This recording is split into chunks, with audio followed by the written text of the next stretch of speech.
భయపడకు రామ్, నీకు మంచి మార్క్సే వస్తాయి. రాకపోతే? వచ్చినా రాకపోయినా సింబా ఇప్పుడు ముఫాసాకి ఫేవరెటే కదా. Thank you daddy.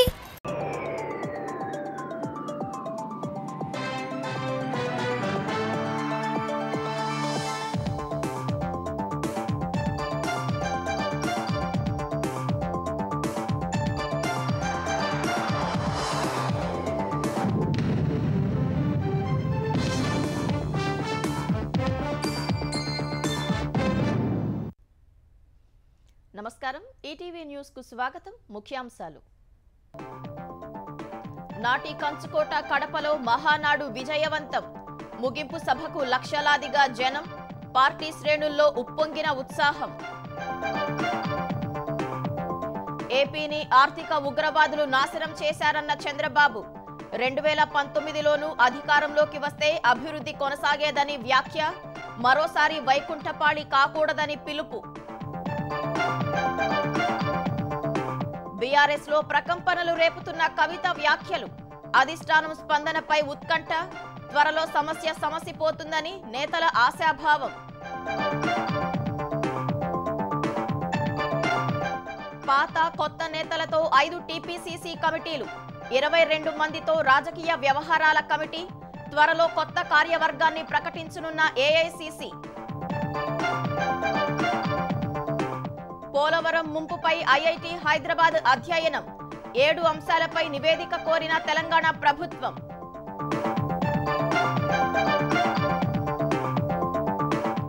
పట్నాలో ప్రధాని మోదీ రోడ్ షో. దారి పొడవునా బ్రహ్మరథం పట్టిన ప్రజలు. ఆపరేషన్ సింధూర్ విజయవంతంపై పెద్ద ఎత్తున నినాదాలు.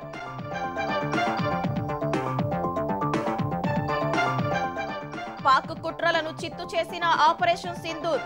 దాయాది కన్నా ముందే బ్రహ్మోస్ క్షిపణులతో సైన్యం దాడులు. అంగీకరించిన షహబాజ్ షరీఫ్.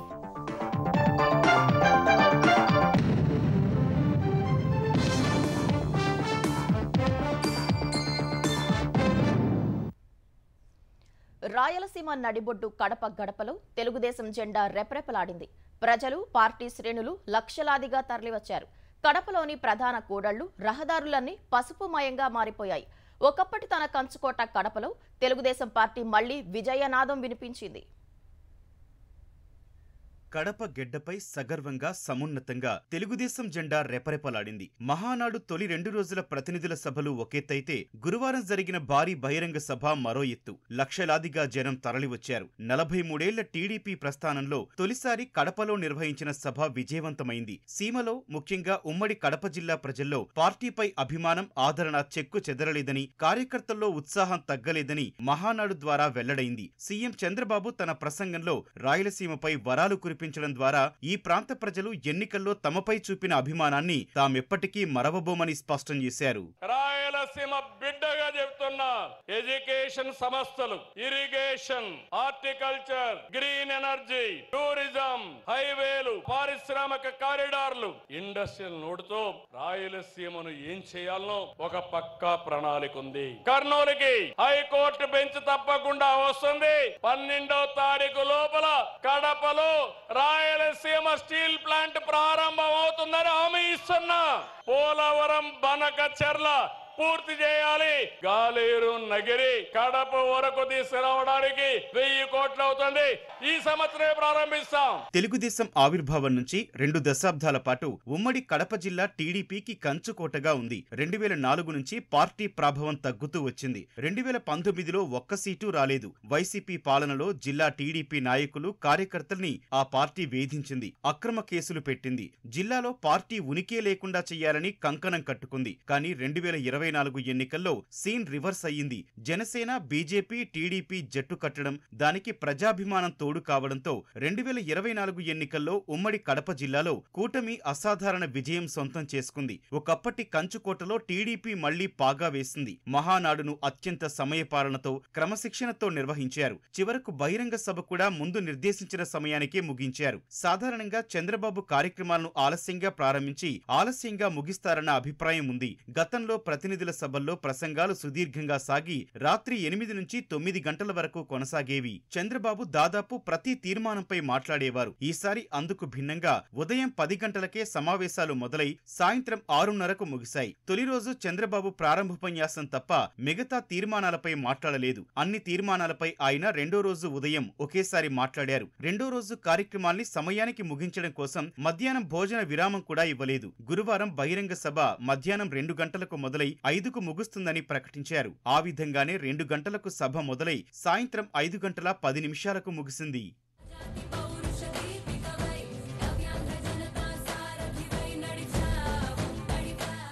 మహానాడులో పార్టీ జాతీయ ప్రధాన కార్యదర్శి మంత్రి లోకేష్ ముద్ర స్పష్టంగా కనిపించింది. ఆయన కేంద్రంగా అన్ని కార్యక్రమాలు నడిచాయి. భావి నేత లోకేష్ అనే ముద్ర యువగళం ద్వారా మొదలైతే మహానాడుతో అది మరింత ప్రస్ఫుటమైంది. లోకేష్ నాయకత్వాన్ని పార్టీ నేతలంతా గట్టిగా బలపరచడంతో పాటు ఆయన్ను వర్కింగ్ ప్రెసిడెంట్ చేయాలనే డిమాండ్ను బలంగా వినిపించారు. ధూళిపాల నరేంద్ర వంటి సీనియర్ నేతలు మహానాడు వేదికపైనే తమ ఆకాంక్షను బయటపెట్టారు. భవిష్యత్ నాయకుల్ని తీర్చిదిద్దాలన్న లక్ష్యానికి అనుగుణంగా మహానాడులో యువ నాయకత్వానికి ప్రాధాన్యమిస్తూ లోకేష్ వారికి కీలక బాధ్యతలు అప్పగించారు. అంశాల వారీగా తీర్మానాలు పెట్టే విధానానికి బదులుగా 6 మార్గదర్శక సూత్రాల్ని నిర్దేశిస్తూ తీర్మానాలైనా చర్చలైనా దానికి లోబడే జరిగేలా చూశారు. కడపలో మహానాడు అంటే మొదట్లో నేతలు కొందరు భయపడ్డారు. ఎండలు మండిపోతాయని, జనం రావడం కష్టమని అనుకున్నారు. మహానాడు ముందు రోజు భారీ వర్షం కురవడంతో కార్యక్రమం జరుగుతుందో లేదో అని నాయకులంతా భయపడ్డారు. భారీ వర్ష సూచన హెచ్చరికతో ఒక దశలో 3వ రోజు బహిరంగ సభ జరపాలా వద్దా అని ఆలోచించారు. వాతావరణం అనుకూలించడంతో సభ గ్రాండ్ సక్సెస్ అయ్యింది. అభివృద్ధి అనేది వైకుంఠపాళి కాకూడదని, మంచి పాలన కొనసాగాలని సీఎం చంద్రబాబు అన్నారు. 2019లో తెలుగుదేశం తిరిగి అధికారంలోకి వచ్చి ఉంటే అభివృద్ధి కొనసాగేదన్నారు. అలా జరగనందున ఆర్థిక ఉగ్రవాదులు ఏపీని సర్వనాశనం చేశారని చంద్రబాబు ఆరోపించారు. రాయలసీమను ఏపీకి మణిహారంగా మార్చేందుకు ప్రత్యేక మిషన్ అమలు చేస్తున్నట్లు మహానాడు ముగింపు సభలో చంద్రబాబు ప్రకటించారు. జగన్ పాలనలో ఆంధ్రప్రదేశ్ ఎలా నష్టపోయింది, తిరిగి ఎలా గాడిన పెడుతున్నామో సీఎం చంద్రబాబు నాయుడు మహానాడు ముగింపు సభలో ప్రజలకు వివరించారు. 5 ఏళ్ల పాలనలో ఏం చేయబోయేది స్పష్టంగా చెప్పారు. ప్రజల జీవితాన్ని మార్చేది కులం, మతం, ప్రాంతం కాదన్న తెలుగుదేశం అధినేత మంచి పాలన విధానాలు మేలు చేస్తాయన్నారు. వైకుంఠపాళితో అభివృద్ధి సాధ్యం కాదని ప్రజలకు చంద్రబాబు గుర్తు చేశారు.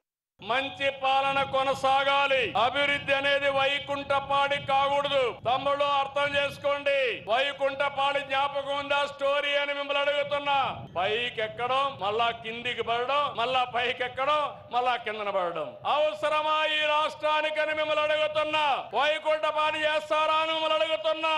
అందుకే మిమ్మల్ని కోరుతున్నా, మంచి పాలన గాని మనం చేసుకుంటూ పోతే వండర్ఫుల్ గా చేయడానికి అవకాశం ఉంటుంది. ఆపరేషన్ సింధూర్ స్ఫూర్తితో ఆపరేషన్ క్లీన్ పాలిటిక్స్ కు నాంది పలకనున్నట్లు చంద్రబాబు ప్రకటించారు. ఏపీలో కొందరు ఆర్థిక ఉగ్రవాదులుగా మారిపోయారని, వారి వల్ల ఎంతో ప్రమాదమన్నారు. రాజకీయ ముసుగులో ప్రకృతి సంపదను దోచేశారని చంద్రబాబు ఆరోపించారు. దేశానికి టెర్రరిస్టుల వల్ల చాలా నష్టం. అదే సమయంలో మన రాష్ట్రంలో, మన దేశంలో కూడా ఆర్థిక ఉగ్రవాదుల వల్ల కూడా అంతే నష్టం. అడవులు ఆక్రమించి ఎస్టేట్లు నిర్మించుకుంటారు. కొండల్ని మింగేస్తారు. చెరువుల్ని చెరబడతారు. ప్యాలెస్ల నుంచి ఎస్టేట్ల వరకు అక్రమ సామ్రాజ్యాన్ని నిర్మించుకున్నారు. ఆపరేషన్ క్లీన్ పాలిటిక్స్ తో పాజిటివ్ ప్రోగ్రెస్ పాలిటిక్స్ కు నాంది పలకదాం. అందుకే మళ్ళీ హామీ ఇస్తున్నా, ఎవరైతే ఎకనామిక్ టెర్రరిస్టులు ఉన్నారో, ఆర్థిక ఉగ్రవాదులు ఉన్నారో, వాళ్ళ గుండెల పైన రైళ్లు పరిగెత్తే విధంగా చేసే బాధ్యత మీ నాయకుడిగా నాదని మరొకసారి మీ అందరికీ హామీ ఇస్తున్నా. వాట్సాప్ గవర్నెన్స్ ద్వారా జూన్ 12 నాటికి 500 సేవలు అందుబాటులోకి వస్తాయని చంద్రబాబు ప్రకటించారు. అమరావతిలో క్వాంటమ్ వ్యాలీ ఏర్పాటు చేస్తున్నామని, విశాఖకు Google, TCS, Reliance, BPCL, NTPC, LG వంటివి వస్తున్నాయని వెల్లడించారు. ఏపీలోని భూతాన్ని భూస్థాపితం చేస్తామని హామీ ఇస్తేనే పెట్టుబడిదారుడు వచ్చారని చంద్రబాబు చెప్పారు. చాలా మంది అన్నారు, మీ రాష్ట్రంలో ఒక భూతం ఉంది, మేము రావాలంటే భయం ఉందంటే, ఆ భూతాన్ని శాశ్వతంగా భూస్థాపితం చేస్తున్నాం. స్వేచ్ఛగా మీరు రండి, మీకు అండగా ఉంటారని హామీ ఇచ్చాను. మళ్ళీ చెప్తున్నా, I am with you, I am with youth. యువతే నా బలం, యువత మీదనే నా ఆశలు. మీరందరూ కూడా కష్టపడండి. నేను చెప్పింది అర్థం చేసుకోండి. మిమ్మల్ని పైకి తీసుకొచ్చే బాధ్యత నాది నాది నాదని మరొకసారి హామీ ఇస్తున్నా. వచ్చే మహానాడు వరకు భూ సమస్యలు పూర్తిగా పరిష్కారం చేస్తామని చంద్రబాబు హామీ ఇచ్చారు. పార్టీ అంటే ఎలా ఉండాలో, పాలన ఎలా ఉండాలో అనే దానికి టీడీపీ ప్రస్థానం కేస్ స్టడీ అన్నారు. పాలకులు ఎలా ఉండకూడదో, పార్టీ ఎలా నడవకూడదో అనడానికి కేస్ స్టడీ వైసీపీ అని ఎద్దేవా చేశారు. కోడూరు నుంచి సైకిల్పై మహానాడుకొచ్చిన వృద్ధుడు కోటేశ్వరరావుని వేదికపై పిలిచి ప్రత్యేకంగా అభినందించి సత్కరించారు. Andhra Pradesh CM Chandrababu Naidu CII business సమ్మిట్లో పాల్గొనేందుకు ఢిల్లీ చేరుకున్నారు. మహానాడు ముగిసిన వెంటనే కడప నుంచి హస్తినకు వెళ్లారు. బిల్డింగ్ ట్రస్ట్ ఇండియా ఫస్ట్ ఇతివృత్తంతో 2 రోజులుగా ఢిల్లీలో నిర్వహిస్తున్న సదస్సుకు కేంద్ర మంత్రులు రాజ్నాథ్ సింగ్, జేపీ నడ్డాలతో పాటు 10 మంది కేంద్ర మంత్రులు, నీతి ఆయోగ్ ఉపాధ్యక్షుడు సుమన్ బేరీ, సభ్యుడు రమేష్ చంద్ను సిఐఐ ఆహ్వానించింది. ముఖ్యమంత్రుల నుంచి చంద్రబాబు ఒక్కరే పాల్గొంటున్నారు. ఏపీలో అమలు చేస్తున్న పారిశ్రామిక విధానాన్ని వివరించి పెట్టుబడులు పెట్టాలని కోరనున్నారు. సిఐఐ సదస్సు తర్వాత హస్తినలోనే బస చేయనున్న సీఎం చంద్రబాబు శనివారం ఉదయం రాజమహేంద్రవరానికి బయలుదేరనున్నారు. బీఆర్ఎస్ ఎమ్మెల్సీ కవిత సంచలన విమర్శలు గులాబీ పార్టీలో గుబులు పుట్టిస్తున్నాయి. కేసీఆరే తమ నాయకుడు అంటూనే పార్టీ పనితీరు సహా ఇతర విషయాలపై ఆయన కింద ఉన్న వారిపై తీవ్ర స్థాయిలో ఆరోపణలు చేశారు. ఇప్పుడు బీఆర్ఎస్ అధిష్టానం ఎలా స్పందిస్తుందనే అంశం ఉత్కంఠ రేపుతుండగా త్వరలోనే సమస్య సమసిపోతుందని ఆ పార్టీ నేతలు అంటున్నారు. ఎమ్మెల్సీ కవిత వ్యక్తిగతంగా తనకు సంబంధించిన అంశాలతో పాటు పార్టీ నడుస్తున్న తీరుపై తీవ్రంగా స్పందించడం ఇప్పుడు బీఆర్ఎస్ లో కలకలం రేపుతోంది. కేసీఆర్ ఏ తప్పు చేయలేదని, ఆయన మాత్రమే తనకు నాయకుడని తాజాగా ఆమె చెప్పుకొచ్చారు. కేసీఆర్ నాయకత్వంలోనే పార్టీ కోసం పనిచేస్తానన్న కవిత ఆయన మళ్లీ సీఎం కావడం ఖాయమని ధీమా వ్యక్తం చేశారు. ఎవరి పేర్లు ప్రస్తావించకుండానే పార్టీలోని కొందరు ముఖ్య నేతలపై తీవ్ర విమర్శలు చేశారు. బీఆర్ఎస్ ను బీజేపీలో కలపాలని, కేసీఆర్ నుంచి తనను దూరం చెయ్యాలని కుట్ర చేస్తున్నారని ఆరోపించారు. నీతులు చెప్తున్నవారు పెయిడ్ సోషల్ మీడియా ద్వారా ఇంటి ఆడబిడ్డపై దుష్ప్రచారం చేయిస్తున్నారని మండిపడ్డారు. వారంతా కేసీఆర్ నీడలో ఎదిగారు తప్ప ఏం చేశారని కవిత ప్రశ్నించారు. ఇదే సమయంలో పార్టీలో పోరాట స్ఫూర్తి అంశాన్ని కూడా ఆమె ప్రస్తావించారు. తెలంగాణ తల్లి విగ్రహం రూపురేఖలు మార్చడం, కేసీఆర్ కు నోటీసులు ఇచ్చినప్పుడు స్పందన, గోదావరి బనకచర్ల లింకుపై పార్టీ వైఖరిపైన కవిత విమర్శలు చేశారు. మొత్తంగా పార్టీలో పరిస్థితుల్ని తప్పుబట్టిన కవిత తనకు వ్యతిరేకంగా కుట్ర చేసిన కోవర్టులు ఎవరో బయటపెట్టారని డిమాండ్ చేశారు. కవిత చేసిన ఈ విమర్శలు బీఆర్ఎస్ లో ప్రకంపనలు సృష్టిస్తున్నాయి. ఈ పరిణామాలు ఎక్కడకు దారితీస్తాయోనన్న ఆందోళన పార్టీ శ్రేణుల్లో నెలకొంది. కవిత చేసిన వ్యాఖ్యలపై పార్టీ అధిష్టానం, ముఖ్యనేతలు ఇంకా స్పందించలేదు. అయితే కవితలో ఇంత ఆవేదన ఉందని ఇప్పుడే తెలిసిందన్న సీనియర్ నేత వినోద్ కుమార్ ఈ అంశం త్వరలోనే సమసిపోతుందని ఆశాభావం వ్యక్తం చేశారు. కవిత వ్యాఖ్యలపై పార్టీ స్పందిస్తుందని తెలంగాణ భవన్లో మాజీ మంత్రి సబితా ఇంద్రారెడ్డి చెప్పారు. ఎర్రవల్లి నివాసంలో ఉన్న బీఆర్ఎస్ అధినేత కేసీఆర్ జూన్ 5న కాళేశ్వరం కమిషన్ విచారణ అంశంపై పూర్తిగా దృష్టి సారించినట్లు సమాచారం. కవిత వ్యవహారంపై ఎవరితోనూ మాట్లాడలేదని సమాచారం. పార్టీ కార్యనిర్వాహక అధ్యక్షుడు కేటీఆర్ ప్రస్తుతం విదేశీ పర్యటనలో ఉన్నారు. మంగళవారం ఆయన హైదరాబాద్ కు తిరిగి రానున్నారు. ఎమ్మెల్సీ కవిత చేసిన సంచలన వ్యాఖ్యలపై బీఆర్ఎస్ అధినాయకత్వం ఎలా స్పందిస్తుందన్నది ఇప్పుడు తీవ్ర చర్చనీయాంశంగా మారింది. మరోవైపు పెద్ద ప్యాకేజ్ దొరికితే తమ పార్టీ నేతలు బీఆర్ఎస్ లో కలిసిపోతారంటూ బీజేపీ ఎమ్మెల్యే రాజాసింగ్ సంచలన వ్యాఖ్యలు చేశారు. ఎమ్మెల్సీ కవిత వ్యాఖ్యలు నిజమేనన్న ఆయన తెలంగాణలో కమలం పార్టీ నష్టపోవటానికి కారణం బీఆర్ఎస్ అని తేల్చి చెప్పారు. ప్రతి ఎన్నికల్లో బీజేపీ నేతలు బీఆర్ఎస్ తో కుమ్మక్కయ్యారని రాజాసింగ్ ఆరోపించారు. ఇతర పార్టీలతో బీజేపీ నేతలు కుమ్మక్కు కావటం వల్ల పార్టీ నష్టపోయిందన్నారు. దేశవ్యాప్తంగా బీజేపీ గాలి వీస్తుంటే తెలంగాణలో ఎందుకు అధికారంలోకి రావటం లేదో పార్టీ అధిష్టానం ఆలోచించాలని రాజాసింగ్ అన్నారు. బీజేపీ నేతల కుమ్మక్కు రాజకీయాలు బహిరంగ రహస్యమేనా, బయట మాట్లాడితే సస్పెండ్ చేస్తారనే భయంతో ఎవరూ నోరు విప్పటం లేదని రాజాసింగ్ పేర్కొన్నారు. తెలంగాణ పీసీసీ కమిటీలకు ఏఐసీసీ పచ్చజెండా ఊపింది. పాత కొత్త తరం నేతలతో కలిపి 5 కమిటీలను నియమించింది. 22 మందితో రాజకీయ వ్యవహారాల కమిటీ, 15 మందితో సలహా కమిటీ, 7గురితో డీలిమిటేషన్ కమిటీ, 16 మందితో సంవిధాన్ బచావో ప్రోగ్రాం కమిటీ, 6గురితో క్రమశిక్షణ చర్యల కమిటీలను ఏర్పాటు చేసింది. త్వరలో టీపీసీసీ కొత్త కార్యవర్గాన్ని కూడా ఖరారు చేసే అవకాశం ఉన్నట్లు సంబంధిత వర్గాలు తెలిపాయి. పీసీసీ నూతన కార్యవర్గ ప్రకటనకు ముందు ఏఐసీసీ 5 కమిటీలను ఏర్పాటు చేసింది. రాజకీయ వ్యవహారాలు సలహా కమిటీ, డీలిమిటేషన్, సంవిధాన బచావో కార్యక్రమం, క్రమశిక్షణ కమిటీలను గురువారం రాత్రి ప్రకటించింది. 22 మంది నేతలతో కూడిన రాజకీయ వ్యవహారాల కమిటీకి తెలంగాణ రాష్ట్ర పీసీసీ వ్యవహారాల ఇన్ఛార్జ్ మీనాక్షి నటరాజన్ను చైర్మన్ గా నియమించారు. PCC chief B Mahesh Kumar Goud, CM Revanth Reddy, deputy CM Bhatti Vikramarka, మంత్రులు ఉత్తమ్ కుమార్ రెడ్డి, దామోదర రాజనరసింహ, డి శ్రీధర్ బాబు, పొన్నం ప్రభాకర్, ప్రభాకర్, పొంగులేటి శ్రీనివాసరెడ్డి, సీతక్క, సీనియర్ నేతలు చెల్లా వంశీచంద్ రెడ్డి, రేణుకా చౌదరి, బలరాం నాయక్, షబ్బీర్ అలీ, అజారుద్దీన్, ఆది శ్రీనివాస్, శ్రీహరి ముదిరాజ్, బీర్ల ఐలయ్య, పి సుదర్శన్ రెడ్డి, కె ప్రేమ్సాగర్ రావు, జెట్టి కుసుమ్ కుమార్, ఎరవర్తి అనిల్ కుమార్ సభ్యులుగా ఉన్నారు. ఎక్సఫీషియో సభ్యులుగా ఏఐసిసి కార్యదర్శులు, పిసిసి కార్యనిర్వాహక అధ్యక్షులు, ప్రత్యేక ఆహ్వానితులుగా కేబినెట్ మంత్రులు ఉంటారు.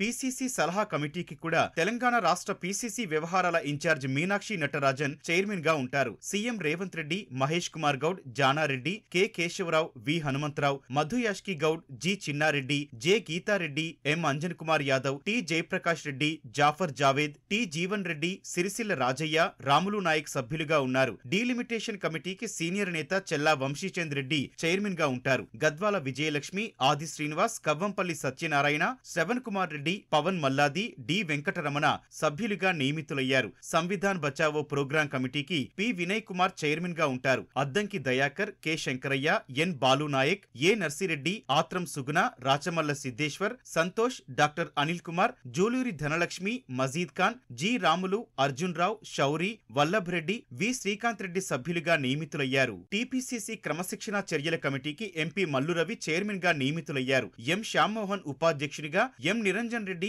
బి కమలాకర్ రావు, జాఫర్ జావేద్, డాక్టర్ జీవి రామకృష్ణ సభ్యులుగా ఉంటారు. ఆపరేషన్ సింధూర్ విజయవంతం తర్వాత బీహార్లో పర్యటించిన ప్రధాని నరేంద్ర మోదీకి ఘన స్వాగతం లభించింది. 2 రోజుల పర్యటన నిమిత్తం బీహార్ వెళ్లిన ప్రధాని పట్నా విమానాశ్రయం నుంచి బిర్చంద్ పటేల్ మార్గులోని బీజేపీ కార్యాలయం వరకు సుమారు 4 కిలోమీటర్లు రోడ్ షో నిర్వహించారు. రోడ్డుకు ఇరువైపులా భారీ సంఖ్యలో బారులు తీరిన ప్రజలు త్రివర్ణ పతాకాలను ప్రదర్శిస్తూ నినాదాలు చేశారు. ప్రధాని ప్రజలకు అభివాదం చేస్తూ ముందుకు కదిలారు. సుమారు గంట పాటు రోడ్ షో సాగింది. అంతకుముందు పట్నా విమానాశ్రయంలో దిగిన ప్రధాని మోదీకి గవర్నర్ ఆరిఫ్ ఖాన్, సీఎం నితీష్ కుమార్ స్వాగతం పలికారు.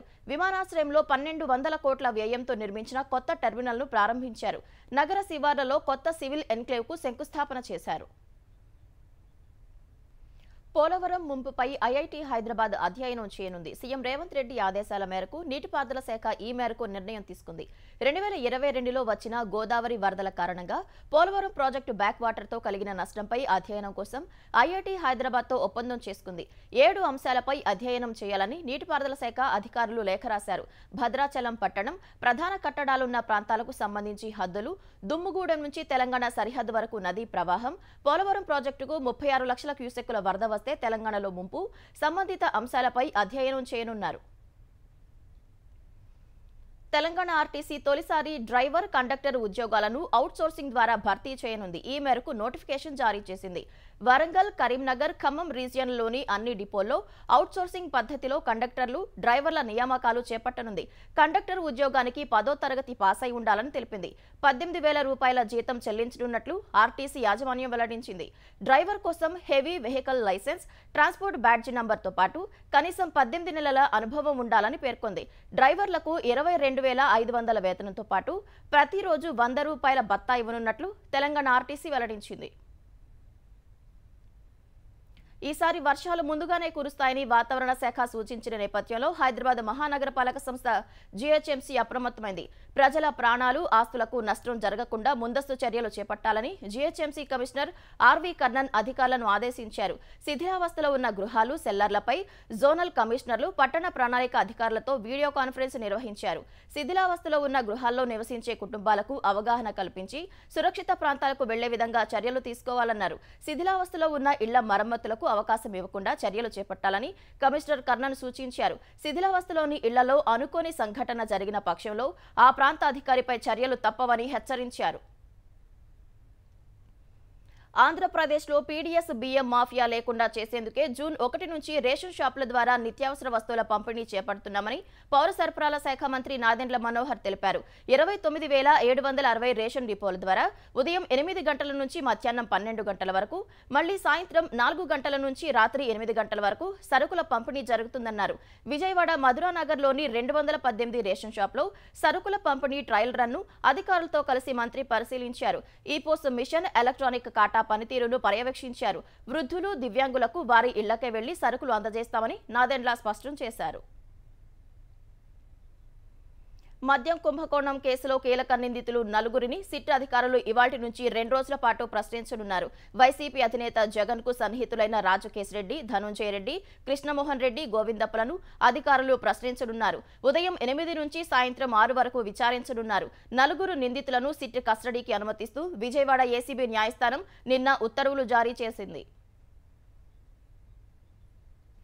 ఆపరేషన్ సింధూర్ సందర్భంగా భారత్ చేసిన దాడుల్ని పాకిస్తాన్ ప్రధాని షహబాజ్ షరీఫ్ మరోసారి అంగీకరించారు. తమ సైన్యం ప్రతిస్పందించడానికి ముందే బ్రహ్మోస్ క్షిపణులతో భారత్ మెరుపు దాడులు చేసినట్లు చెప్పారు. అజర్బైజాన్ పర్యటనలో మాట్లాడిన ఆయన దాడుల ప్రణాళికపై ఆర్మీ చీఫ్ మునీర్ ముందే సమాచారం ఇచ్చినట్లు చెప్పారు. భారత దాడులకు బదులివ్వాలని మే 9న రాత్రి నిర్ణయించినట్లు షహబాజ్ తెలిపారు. 10వ తేదీ తెల్లవారుజామున ప్రార్థనలు చేసిన తర్వాత 4:30 గంటలకు దాడులు చేయాలని తమ సైన్యం నిర్ణయించిందని, కానీ తమ కంటే కొన్ని గంటల ముందు బ్రహ్మోస్ క్షిపణులతో భారత్ విరుచుకుపడినట్లు షహబాజ్ తెలిపారు. రావిల్పిండి ఎయిర్పోర్టు సహా కీలక ప్రాంతాలే లక్ష్యంగా దాడులు చేసిందన్నారు.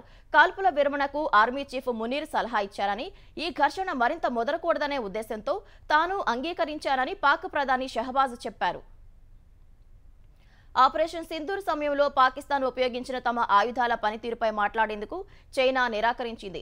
భారత్ పాక్ ఉద్రిక్తతల వేళ పేలని PL-15E క్షిపణిని భారత్ స్వాధీనం చేసుకున్నట్లు వచ్చిన వార్తలను చైనా రక్షణ శాఖ ప్రతినిధి జియావో గాంగ్ తోసిపుచ్చారు. PL-15E అనేది రాడార్ గైడెడ్ విజువల్ రేంజ్ క్షిపణి అని, చైనా తయారు చేసిన అత్యంత అధునాతన రాకెట్ గా పేర్కొన్నారు. భారత్పై దాడులకు పాక్ ఉపయోగించిన చైనా ఎయిర్ డిఫెన్స్ సరిగా పనిచేయలేదన్న ప్రశ్నకు జియావో గాంగ్ సమాధానం దాటవేశారు. దాయాదికి ఉపగ్రహ సాయం చేసిన అంశంపై కూడా మాట్లాడేందుకు ఆయన నిరాకరించారు. భారత్ పాక్లు పరిస్థితులను మరింత క్లిష్టతరం చేయకుండా సంయమనంతో వ్యవహరిస్తాయని ఆశిస్తున్నట్లు చెప్పారు. భారత్ పాక్ మధ్య శాశ్వత కాల్పుల విరమణకు నిర్మాణాత్మక పాత్ర పోషించడానికి చైనా సిద్ధంగా ఉందని జియావో గాంగ్ తెలిపారు.